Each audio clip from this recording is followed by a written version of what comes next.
Hey, welcome to Tech Thursday, and today I'm going to talk a little bit about what I learned in the last week. I've been building websites for a very long time, but I'm used to using different tools than the online page builders, and so I wanted to briefly discuss the technical differences between an offline web design system versus an online web design system. And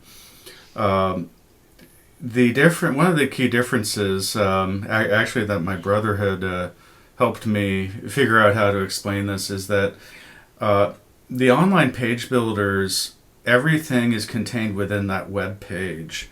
And so that affects the ability to do drag and drop web design if the assets that you're using are outside of the web browser.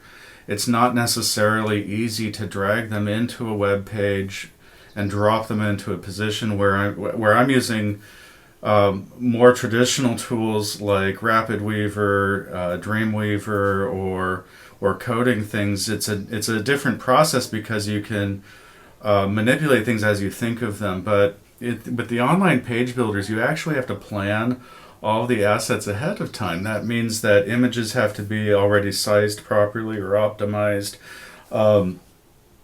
Video has to already be optimized for web streaming, and you have to pre-plan your forms and surveys. Could actually be like quizzes and things, but if you don't pre-plan these, in some cases, these online tools like High Level, which I discovered in the last week while trying to record a couple videos that I ultimately ended up deleting.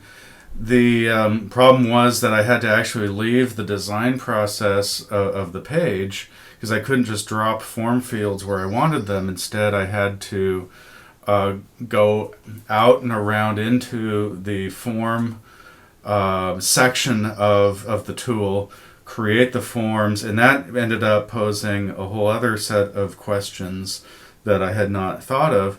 And then likewise, surveys and quizzes would be like a multi-step process of figuring out, well, what data do you want to collect, and how do you want to collect it, and then where will it go after people have finished it. So as we're going through this process, we've encountered a slight delay because we're having to build a new process or system than what I'm already used to. And depending on what your experience is, maybe you've been through this already with WordPress or Wix or Squarespace or one of the other tools out there.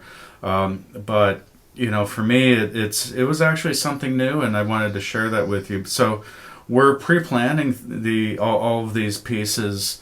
We're going to be sizing the images for the site. We're going to be optimizing the video and then pre-planning those forms, what's going to happen, and if we implement any quizzes, we'll have all those steps figured out. So that's what I wanted to share for Tech Thursday today is, just this process, what I've learned, how I'm having to slow down and go back and plan this whole step out. And I may actually create a specific course just on from beginning to end, what it looks like to build the entire project. So when we reach the end, you'll have the opportunity to go back and see every single step in the right order, rather than how I'm discovering it on the fly while doing these videos for you on YouTube. So I'll talk to you soon, and tomorrow we'll be diving into AI. So I will see you then. Have a great day. Thanks. Bye.